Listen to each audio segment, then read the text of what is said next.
तमाम नवां साहब जेके आया उन्हनि खे असां पंहिंजे इदारे में जेको हुननि जो बि इदारो आहे ॾिसी ख़ुशि आहियूं।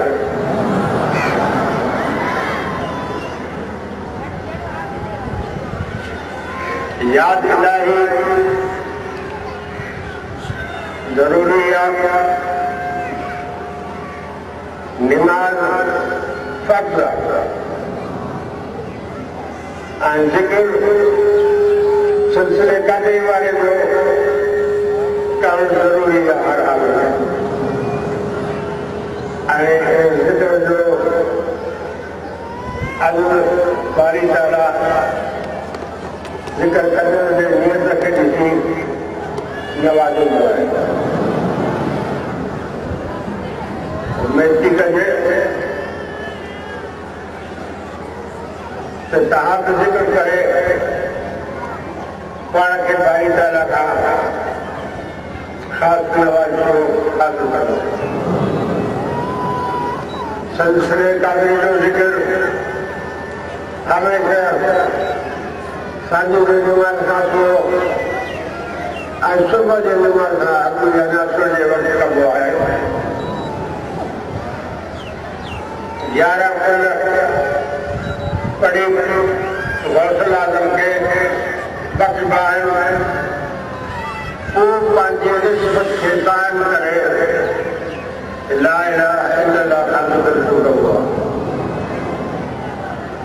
या त हली पूरी थिए त पोइ इल्लल्लाह उनजे तस्बीह पूरी करण खां पोइ अल्लाह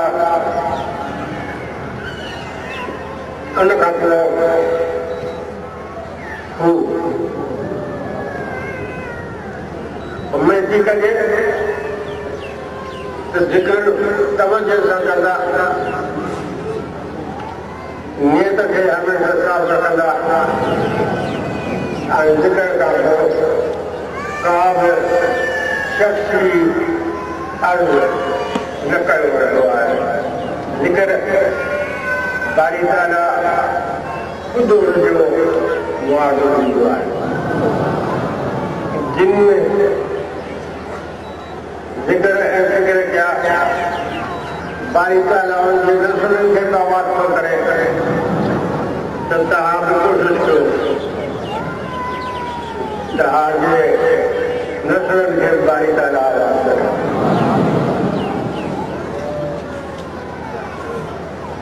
तव्हां वापसि वञी सभिनी खे सलाम ॾींदा।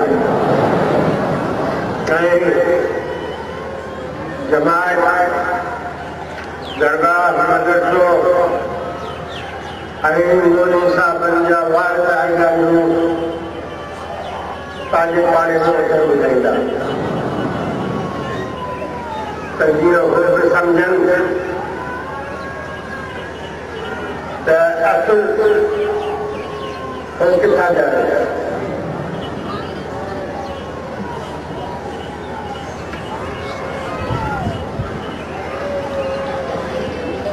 तव्हां हमेशा पुरपुर रहो, कानून जा पाबंद रहो। पंहिंजे ॿारनि खे वधि में वधि जेका तालीम ॾेई सघो था ॾियो। ख़ासि तौर ते छोकिरियुनि खे ज़रूरु पढ़ायो। अगरि घर में माई पढ़ियल सिखियल आहे त औलाद सालिस ऐं सुधरियल थी रहे। पर अगरि जाइल औरत खे हुअणो आहे त औलाद में दर बदर साल बसर आहे।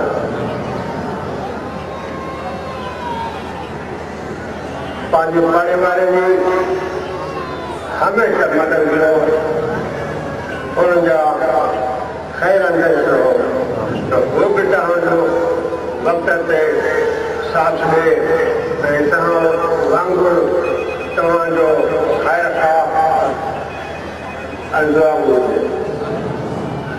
उमेद त बारी ताला तव्हांखे नवाज़ींदो, ख़ैर सां घटि वॼाईंदो ऐं घणी तव्हांजा औलाद खे सुधारींदो।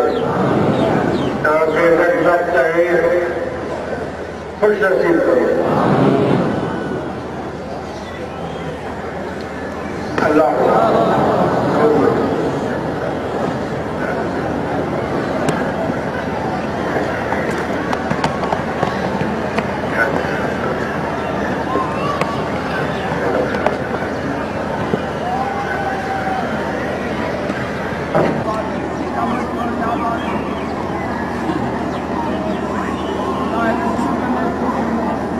मैं मानूंगा